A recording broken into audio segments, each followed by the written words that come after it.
Uh-oh. Right when I started, I heard a baby cry. So I guess I know what I'm talking about. So when I was 12 years old, see, I was lucky enough to be in Tehran, Iran. You know, and I say lucky, you know, kind of a lot to ask for a 12-year-old. 2-3 days in, I did get the trots, you know, the brown rain. So I learned not to drink any beverage there with ice in it. You order a Coke in one of those restaurants, just straight from the bottle. Don't take a glass with ice, because that ice has got their lackluster water treatment on it, which is, I don't know. And, you know, there's a whole weird thing in that culture where they wipe an ass with their left hand. I still don't think it means we need to bomb them, but you know, if that's what we did, it's not just a passing matter that we can blow off and accept. So it makes me even stronger in my conviction for Bitcoin. Bitcoin came up from its recent low of 113. Last time I looked was 117. It's fine with me. I like to shake loose the squirrels. And is what I think we're going to witness and experience over time is the defunding of, well, not really the defunding, the devaluing of the 401ks that profit from war. Because as Bitcoin rises, the dollar is crashing in free fall right now. And all those 401ks, these people that are all incurred, you know, I've had to cut people off of my social circles that brag to me about what we're gonna do to the Middle East. And I get it in a way. I mean, you know, we all saw the way they reacted when their Ayatollah died, when they were batting his body around like a volleyball in the helicopter in that courtyard. They're not like us, okay? That is a horde of fanatics. So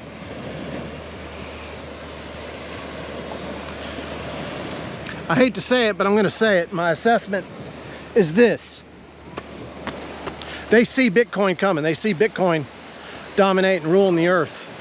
Wow, look at the moon creeping behind that cloud over there. But all the AI models, all the basic logic says Bitcoin going way past the moon. We're talking reaching its desired intent of being 100 million per coin. And it might not stop there. That might double once the reality really kicks in. And as that's happening, of course, your 401k, if it's based in dollars, you're screwed. Unless you actually physically hold Bitcoin in cold storage. So I think also what their AI models predicted was, and I hate to say it, that we can't have suicide bomber mentality and Bitcoin ruling the world. All right? I don't think we can have flying cars and private airship yachts and airship luxury cruises along the Gulf Coast, like we should have been doing for ages. Pensacola NAS has a airship legacy, the cradle of Navy aviation. Wow. I know I'm upset when I slur words. I don't drink, so the cradle of naval aviation, Pensacola, Florida. But when I worked there, there was this diner that we used to go to, and they had old photographs. And in the National Naval Aviation Museum, they have airship mock-ups and pictures, but the diner had a picture of a waterborne airship hangar, which is just a big floating hollow thing. It looks cool. But how are we going to have high tech? We've already seen what the terrorists do with just cars. It happened in Germany and France and in England. So some guy is so convinced he's right that God told him to kill infidels that he steals a truck and just starts running people over in a Christmas village. That ain't cutting it in a Bitcoin world. It's not cutting it now. And then, even though Israel kind of let October 7th happen, that's what they're all reporting now, they showed us who they are. And there's one guy today on X that goes, well, there's no evidence of that. Well, I guess I saw the footage that was censored by, you know, every news agency on the planet. Thank God I'm into alternative channels, and I had nightmares about the girl with her wrists wired together, blood coming from her wrists. They took her out of the back of a Jeep, and she had blood and dirt all around her junk and her ass because they were raping her. And they had beat her into submission, because when the guy pulled her out of the back, she didn't struggle or fight. She just did what he said. And the whole time, you could see the stupidity on his face, yelling Allah Akbar, just fucking nonstop, like in a really annoying way. So those barbarians, and I heard that guy specifically is dead, but those barbarians cannot exist in a Bitcoin world at all, okay? I still don't like it that we're bombing Iran, and I still think Israel has been using religion to support the, basically it's a weapons cult. It's a weapons selling and profit cult is what they have. And they pretend it's because it's in the Bible, and it's not the same Israel that's in the Bible. But let them do that. I don't care. Bitcoin's going to defund all that shit. And I'm going to be selfish about it. The end result is Bitcoin will ultimately have peace on earth and abundance for everyone. But I don't think it's wise for us to encourage abundance for people that think God told them to skin you alive, basically, to blow you up, to run you over in a truck. Name your poison. All right?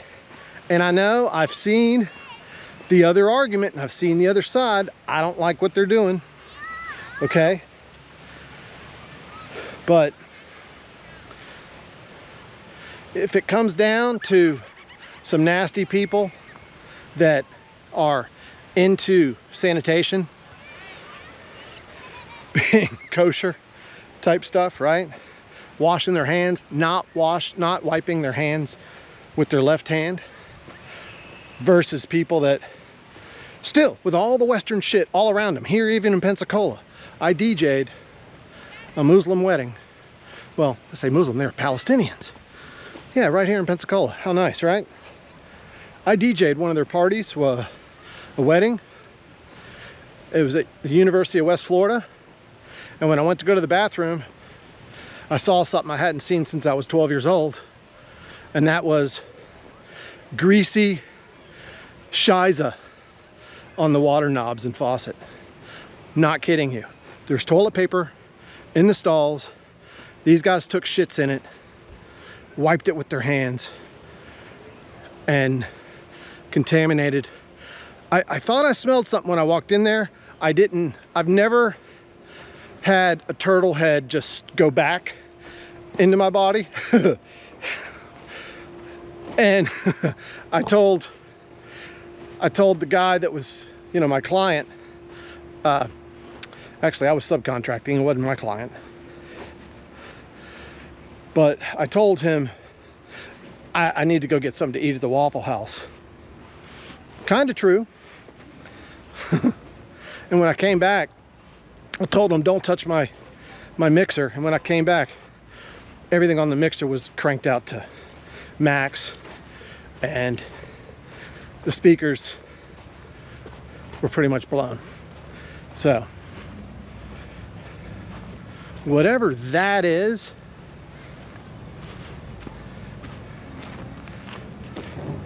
that's not a Bitcoin world. Bitcoin has American values infused into it, which is another reason why we're going to win. And the people that profit off war are so greedy that they've allowed it in as a Trojan horse. So eventually we're going to take over. I've already talked to Bitcoin people about the city of Pensacola, and we're just so sick of all the corruption. We're making plans to, well, not making plans, we're talking about what are the pathways and avenues to essentially buy out the city, you know, for fiat that we converted from Bitcoin, because I don't think they'll even get it when we do this. Maybe they'll get it with Bitcoin. And then convert the city services to private and get rid of all the trash. And then you have a consensus governance built into Bitcoin where you can vote on city projects and avoid things like what our mayor just did, which is he's building apartments across the street from $1.3 million homes last time I checked. You know, nobody would ever vote for that. Clearly he was paid off by fiat currency. And then the other thing he did is he installed traffic cameras in Pensacola to fine people for running yellow lights, when it's clearly been proven those cameras cause more rear end collisions than they do prevent T-bone collisions. So, and the best part about that is that they sold it to a bunch of Karens, and it's probably here to stay for a while until we take the city ourselves. And then the other thing that they did is charge for parking downtown. And of course that parking we have a strange connection to New Orleans corruption. We always have. Even when I was a lifeguard on Pensacola Beach, the head of the Santa Rosa Island Authority, Monty Blues, was from New Orleans.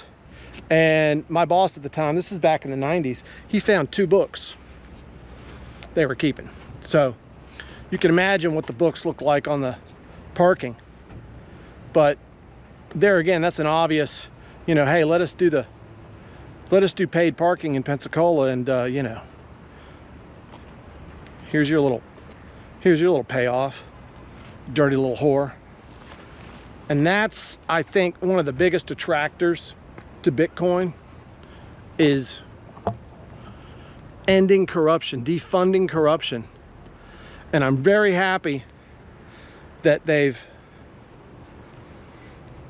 allowed this Trojan horse into the world. They do not know what they've done, thank God. And wow, is that...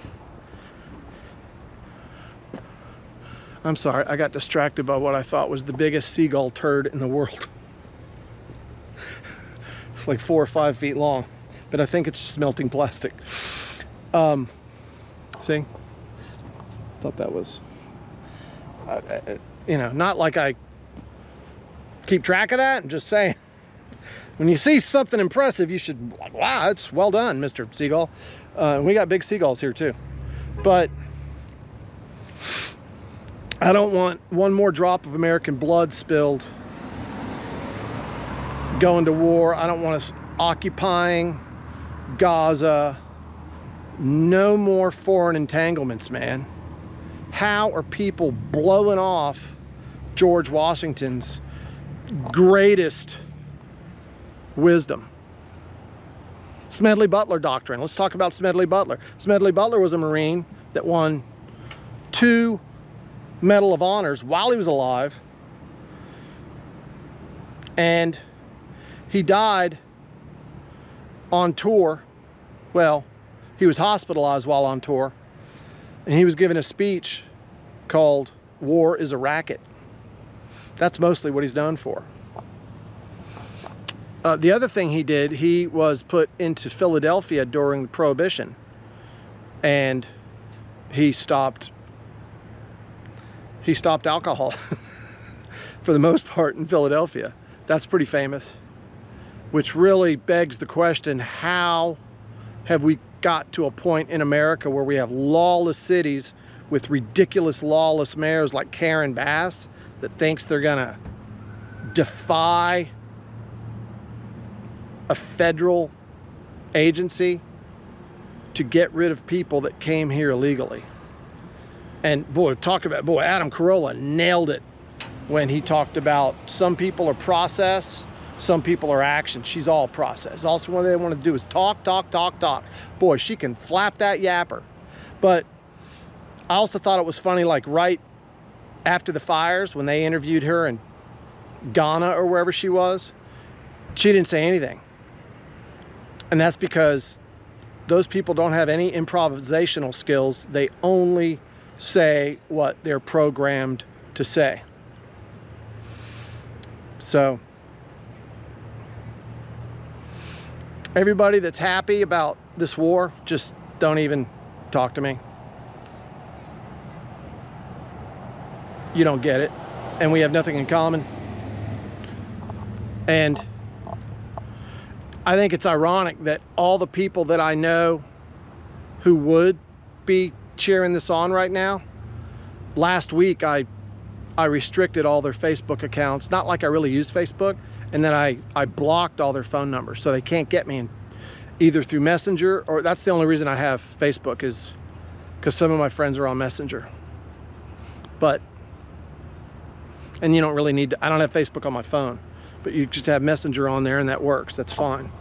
But yeah, there again, I'm going back to my intuition. I instinctively was just feeling something, you know, a tremor in the force. It's not that Jedi, but you should learn to develop your intuition, especially in these coming times. Canada just did their first climate lockdown. Some insane man said it's too hot to go outside into the woods. Don't go in the woods. Don't breathe the oxygen that those trees are making. No, no, no, that is bad. Can you imagine? And honestly, if the Canadians don't break out their torches and hockey sticks, they're already walking all over you. And this is just affirming that. So there's times when you don't need to be polite. I know in San Antonio, when the city was overzealous and blocked off the trailheads when I lived there during the COVID lockdown, I was so proud of the residents, because they knocked down, you know, the little kind of sawhorse looking stands they put up with the blinking lights, supposed to be official and scare you. Fuck that. They just grabbed them, pulled them away, and then there was a bunch of do not cross police line tape all over, and that all went in the trash can. So I was really proud, you know. And then after that, the parking lot was full. You still saw idiots on the trails with masks. Not as much though, and you know, but still, that's that form of rebellion that Canada needs. Now, I don't think we've gotten to that point in America yet. And, you know, with the Epstein thing, I'm just, you know, dude dug himself a trap, man. The first time I ever heard Trump talk, and the reason I voted for him in 2016 was I listened to a speech that he did, I guess it was 2015, well, he did it in front of Bikers for Trump. And everything he said was about, well, let's see, the speech was very geared towards conspiracy theories and everything that independent thinkers want. So now that we know who he really is, I realized that that speech was written in a fashion to attract conspiracy-minded people. Well, the problem that he has now is that conspiracy-minded people are so much different than the trolls, or I should say the clones that, you know, like say supported Hillary or Biden. And I think is what he just did is he just convinced every conspiracy theorist in the United States, boy, we really better start stacking Bitcoin fast.